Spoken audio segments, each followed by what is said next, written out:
Difference between CPTSD and PTSD. I've been asked on this a lot. I am diagnosed with PTSD. My name is Eric. I'm diagnosed with ADHD, PTSD, GAD, and MDD. I'm not a doctor. I'm not a therapist. I'm not a counselor. I'm none of that. I just share a lot of my experiences of what I've been through. I've done a lot of research. I do works with a dual diagnosis center here in LA. And so I like to be able to share my experiences and what I've learned. Again, some of these are just my opinions only. If you are struggling out there, get with a therapist, get with a doctor. CPTSD versus PTSD, there's a big difference on those. And this is, again, one of those reasons you don't want to self-diagnose. First off, you don't want to self-diagnose when it comes to PTSD or CPTSD because there are also misdiagnoses there. CPTSD has been misdiagnosed with BPD before, and it's a very common misdiagnosis. PTSD, let's start off with that. I am diagnosed with PTSD. PTSD is something from a traumatic event.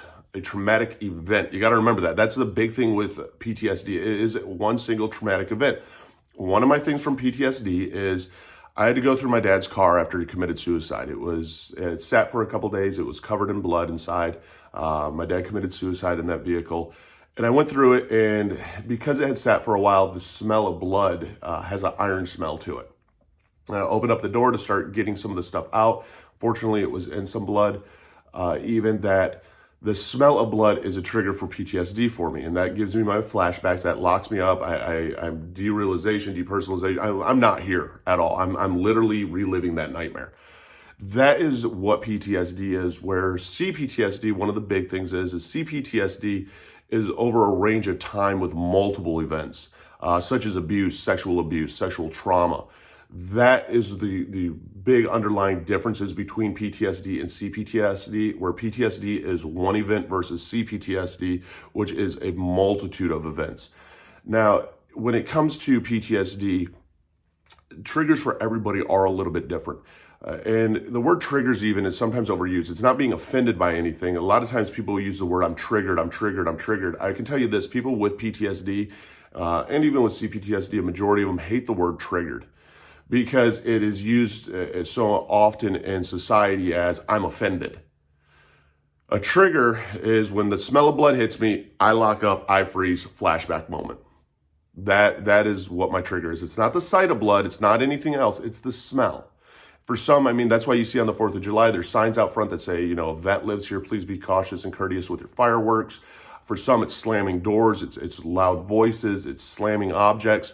That triggers their flashback, that sparks and flares up their PTSD. There is that big difference. So let me really break down the differences between the two. PTSD, one or few trauma, short-lived trauma. Visual and somatic flashbacks, avoidance of triggers, isolating, nightmares about trauma, sleep disturbance, disassociation issues may occur, hypervigilance about environment, anxiety and depression, some difficulty in emotional regulation. Those are the main symptoms of PTSD. And if you don't know what hypervigilance is, that's when your senses become almost to the point that it's exhausting. You are actively alert looking for danger in your environment. That is what hypervigilance is.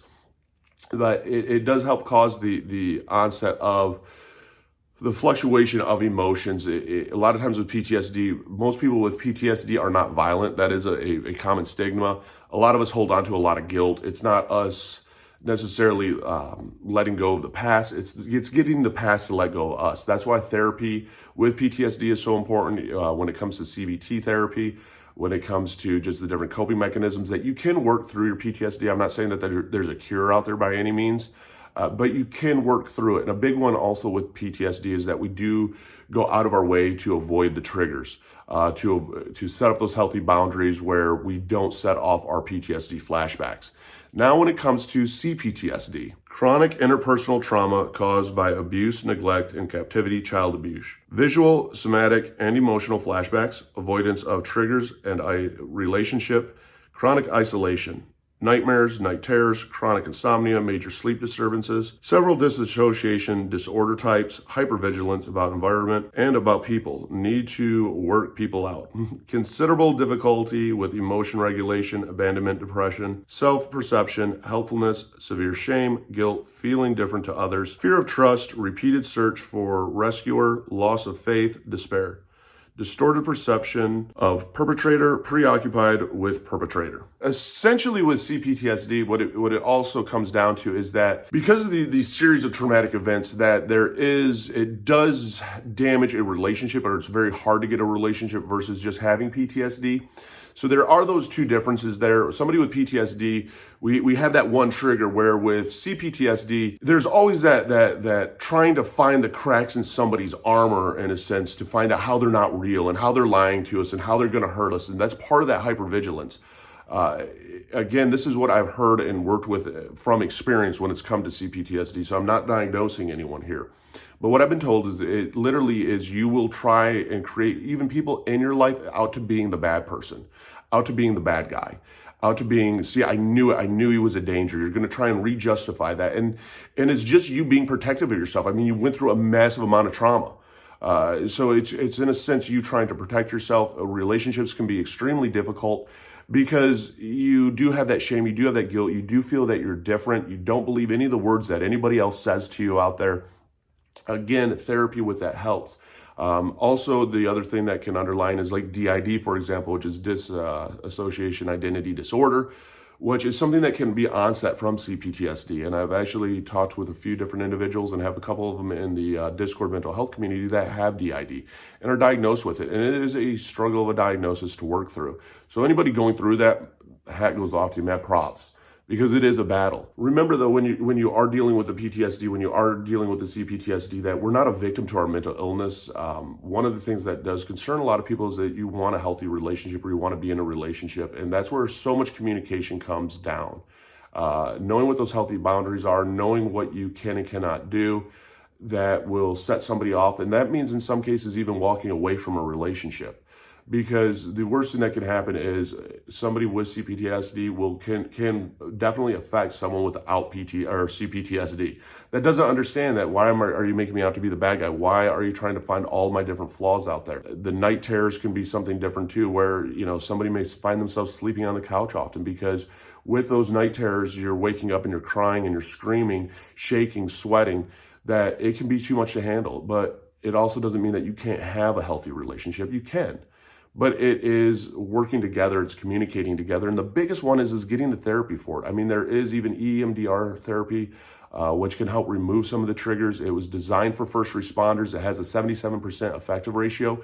Now, again, it doesn't work for everybody, but it is, again, another option out there, which is great because it is all about trial and error to find out what works for you. Again, when it comes down to all of this, don't diagnose yourself with it. Get with a therapist on it, get a true diagnosis on it, and then start working through that diagnosis.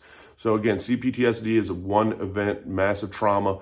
CPTSD is a series of events, are trauma-based that lead to different boundaries and different personality traits. It also leads to how our PTSDs work a little bit differently in those triggers. Remember that. Again, don't self-diagnose yourself. Get help, get support out there, because you're not alone. I mean, hit the like and subscribe button, comment down below. I'd love to know your thoughts on this. A lot of people do have questions when it comes to both of these. Again, don't self-diagnose, get the right diagnosis, make sure that it's not BPD, CPTSD, if it's PTSD, whatever it might be. Also, in the description box, I have links to all the different social media. So if you are looking for support, or you're looking for others that might understand, feel free to check out the different social medias. Even have the links down below to the mental health communities on Discord. And there are those that struggle with both. So you can find other people that do understand what you're going through. So you're not alone. That's the big thing, is you're not alone. I also have links down below to things on Amazon that I use, like fidget spinners, fidget cubes, that help me with my anxiety coping. Even have a link down below to BetterHelp. If you want to try online therapy, try online therapy. I mean, it's, again, trial and error to find out what works for you, because you're a BAMF. You're a badass motherfucker. You made it through 100% of your worst days and make it through 2 today. And you got this.